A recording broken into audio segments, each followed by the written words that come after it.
Hola amigos, ¿cómo están? Well guys, let's talk about the phrase volver a. This was a viewer request, and so I'm going to show you how you can bring this into your conversations. Hey, but first I want to remind you to check out our Uscreen platform for more in-depth content, extra lessons, our conversation series, and also weekly updates in slow Spanish to help improve your comprehension.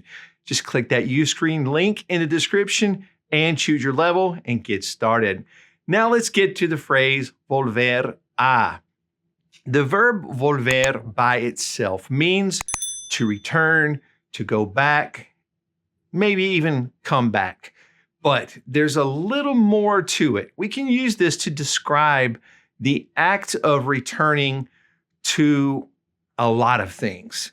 It could be a place, it could be an action, or maybe even a state of mind. And when we put the letter a after volver, we really open up a whole new world of things that we can say in Spanish.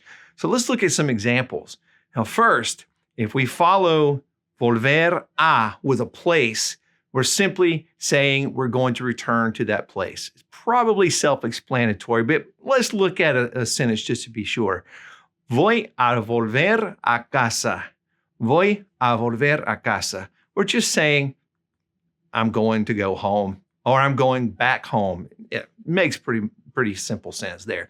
So let's look at a past tense example. Él volvió al teatro. He went back to the theater. Okay, that's pretty simple.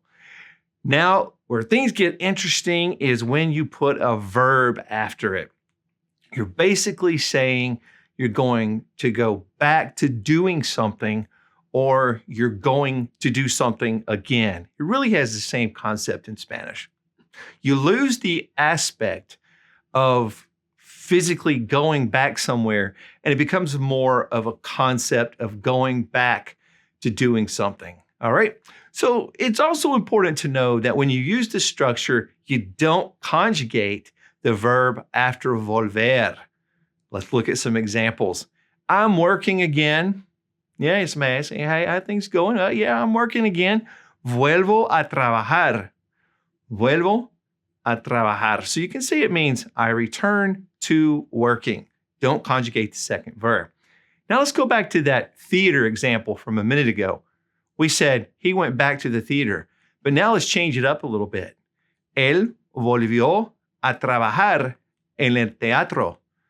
Él volvió a trabajar en el teatro. Now, volver is in the past tense. So that's really the part that tells us this is past tense. Now we're saying, though, he went back to work at the theater. Okay, went back to working, went back to work. Here's another example. Volvemos a estar juntos. We're back together again. Yep, we're back together again. All right, let's look at one more. Ayer volví a leer el libro. Ayer volví a leer el libro.